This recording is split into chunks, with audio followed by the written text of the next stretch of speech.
Welcome to the Women Leaders Association Daily Member Podcast, where we believe we go further, faster, and have more fun when we go together. I'm your host, Julianne Kirkland. And in each Daily Member Podcast, we will pick out a great speaker from one of our meetings that we thought you would enjoy. You can access hundreds of recent speakers, book summaries, great articles, and more at no additional charge through your membership portal. If you would like to get involved in a Women Leaders Association mastermind group or find a networking group near you, or if you just need access to the membership portal, simply go to womenleaderspodcast.com to be connected. Now let's tune in for this incredible message. Yeah, so thank you.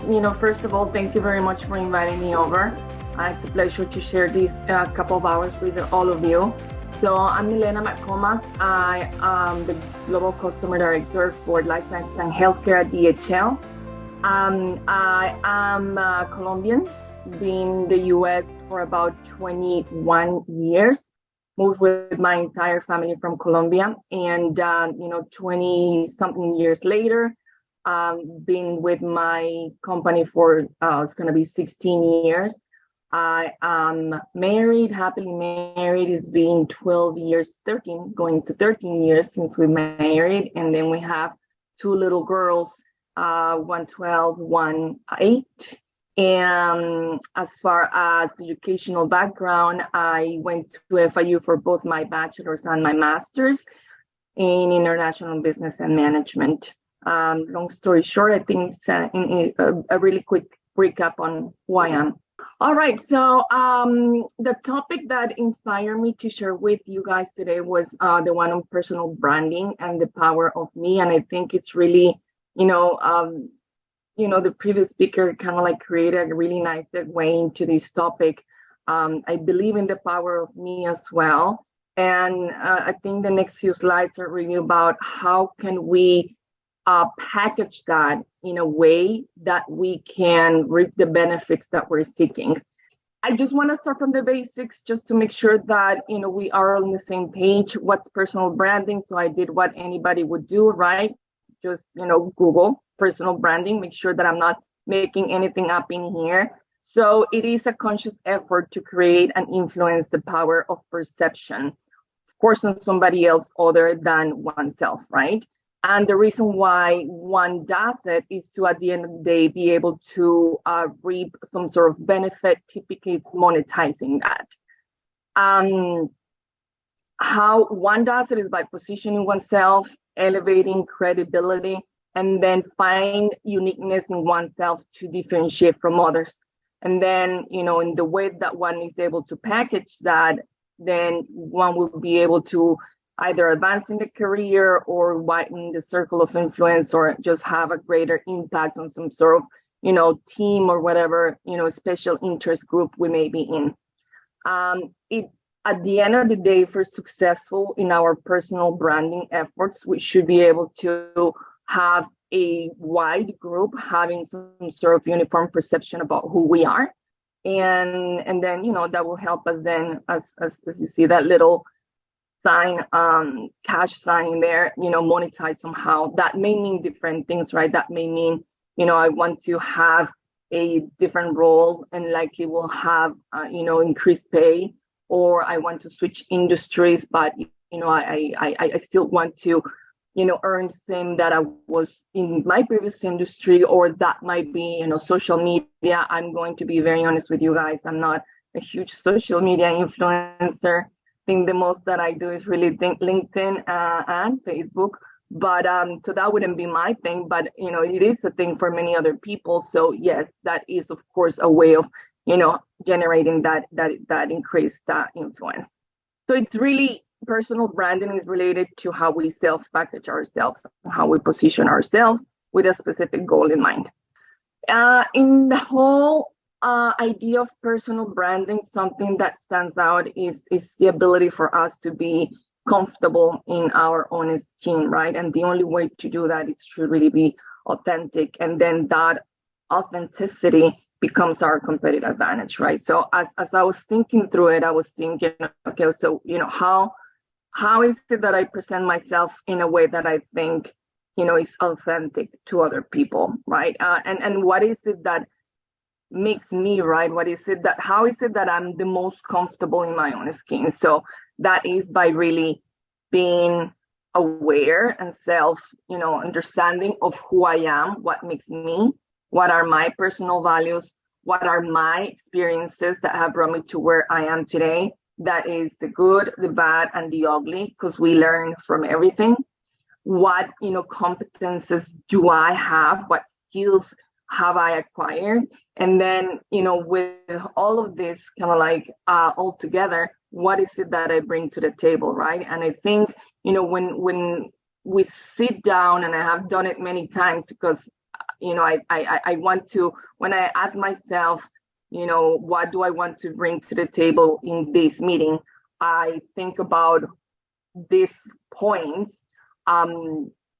Even if I don't say 1, 2, 3, 4, 5, I'm still thinking, what is it that I am uniquely, going to bring to this conversation? What am I going to bring to this meeting? What am I bringing into this project? So I think, when we think about what we are, what we can bring, we are setting ourselves, I believe, to be successful in whichever role we're going to be, playing. So I wanted to share with you guys a little bit of my authentic me. So as I mentioned before, I'm Colombian born and raised. I moved to the States, really already almost hitting my 20s. I'm a mother of 2 beautiful little girls that you see right there. And my husband right there, he's American. So we are a multicultural family for sure.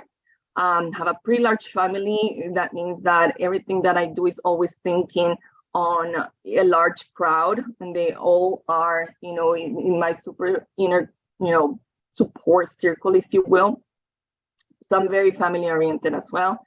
So I mentioned to you guys, I moved to the US 20 something years ago. That means that I really moved into the US right before 9/11, and that, marked my life. So as I was saying before, the good, the bad, and the ugly, that clearly was bad and ugly. I was asylum, the political asylee when I came to the US, and that meant that the way that I left my country was difficult. It meant that when I came here, we had to start from scratch. It meant that we had to really work really hard to earn everything that we have been able to achieve so far. So again, that shaped me. And then my corporate career is really key to me, of course, because I have been fortunate to be in the same company for the last 16 years, and prior to that, I was in 2 other corporate positions. But in my last company, again 16 years, I have been able to create a second family, right? And so that to me is quite key as well, because we don't really get to spend as much time as we would like to, or at least I don't, with my daughters, right, with my husband, because we have, right, a job that we have to do, and it's not just really, office or a virtual office, but it's also traveling. So, eventually you also need to form some bonds, or you form some bonds at work as well, right? So, that's a second family I also lean into. And that corporate career also brought into my life what I call a life-changing mentor. So if you see that picture that I have in the slide, the tallest guy in the middle next to me, my sponsor, my mentor, my boss's boss, he knew me in a way that my husband and my mom pretty much know me.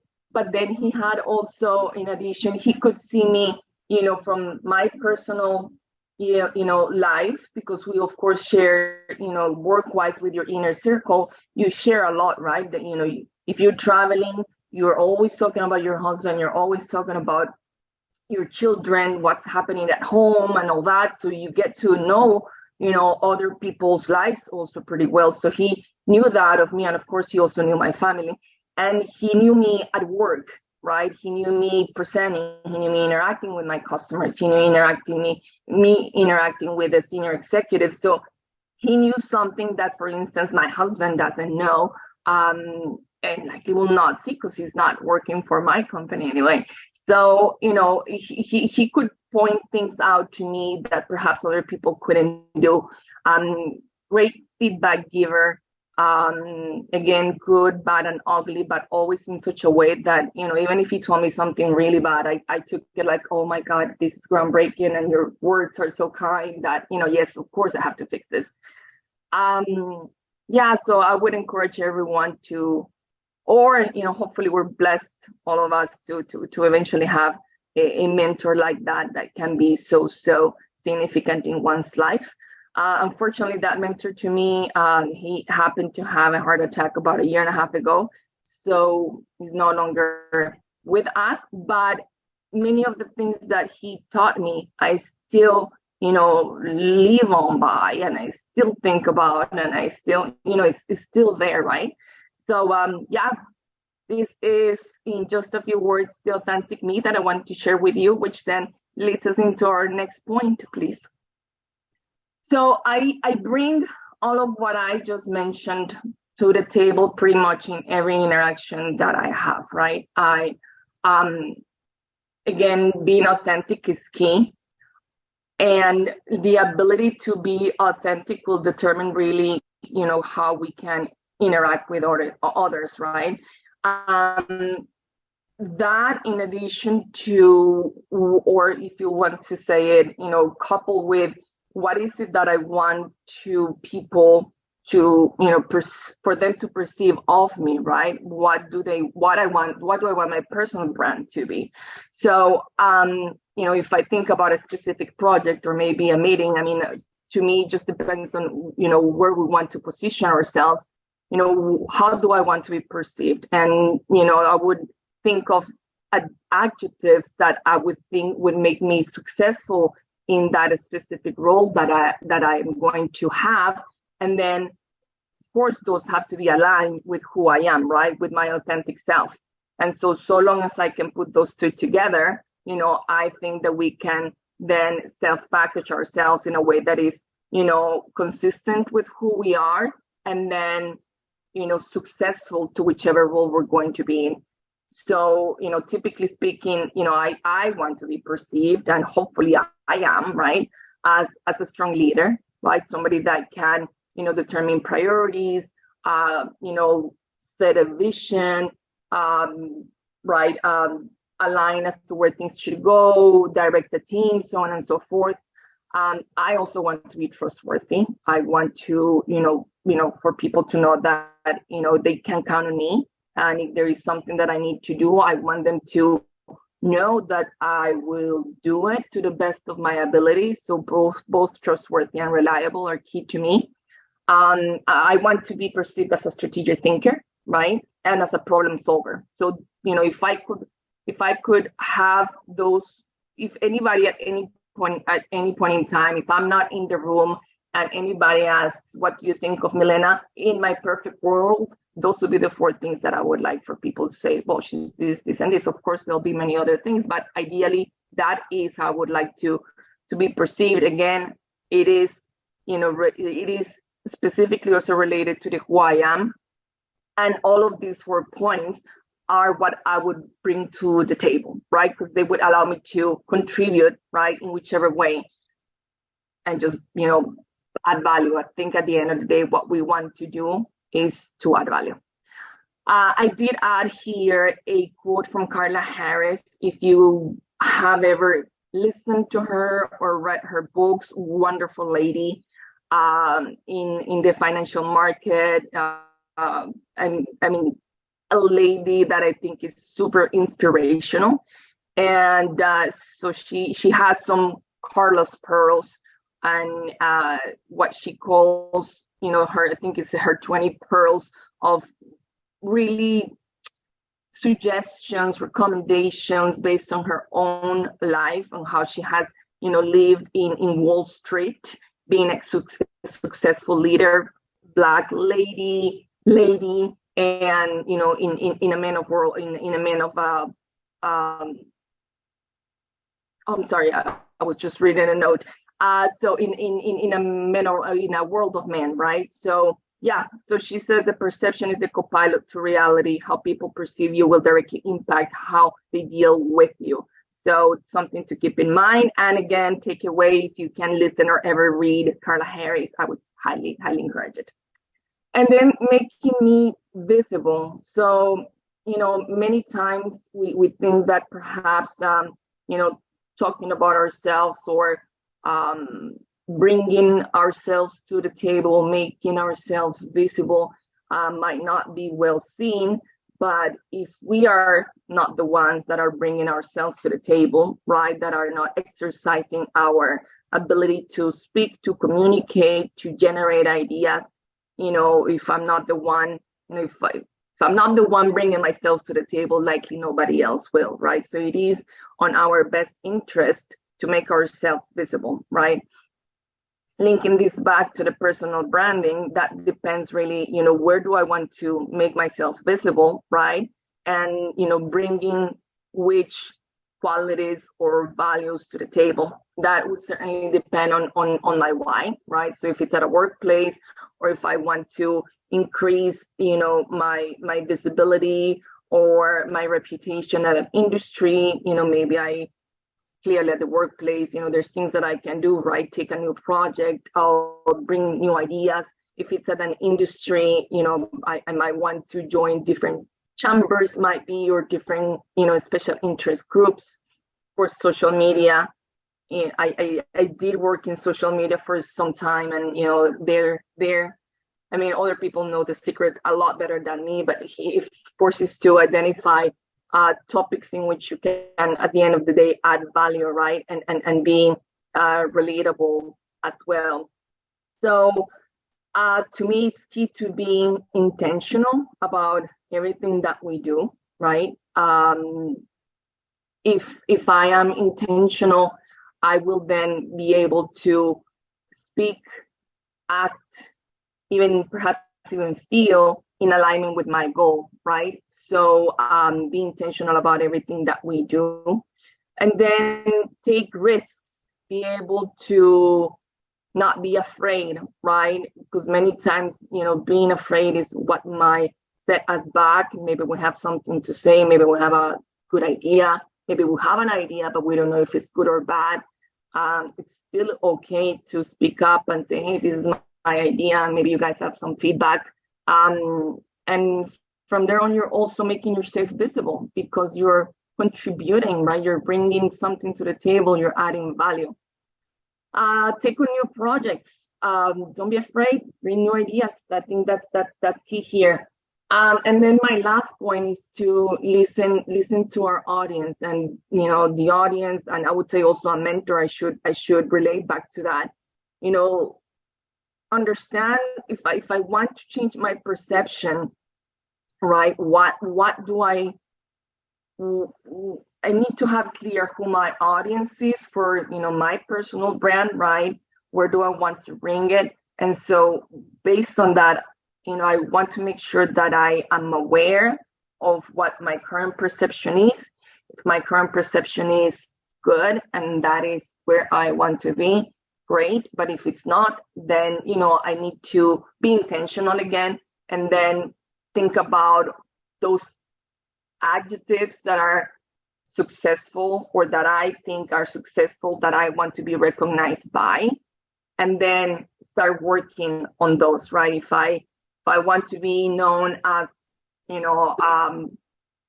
I submit my projects on time, well, it's not going to help if I, come late into meetings or come late into calls, right? That's going to perhaps tell people that, yeah, I might not be that timely. If I am running a meeting, right, and in the meeting I want them to think that I'm a strategic leader or that I'm a strategic thinker, well, then I might need to spend some time ahead of that meeting, right, thinking about how is it that I want to conduct the meeting, where do I start, where do I continue, where do I finish, what is that meeting, what would success mean for me in that meeting? And then just thinking things through. So, depending on what we want to do, then, we need to think about it, be intentional, listening to our audience and take risks. Hey, my friend, if you enjoyed listening to this podcast, be sure to rate, review, and share your biggest takeaway. And if you're wanting more, you can access hundreds of recent speakers, book summaries, great articles, and more at no additional charge through your membership portal. You can also get involved in a Women Leaders Association mastermind group or a networking group near you. Or if you just need to access your membership portal, simply go to womenleaderspodcast.com to be connected. Because here at Women Leaders Association, we believe we go further, faster, and have more fun when we go together. That's all for today, my friends. Bye for now.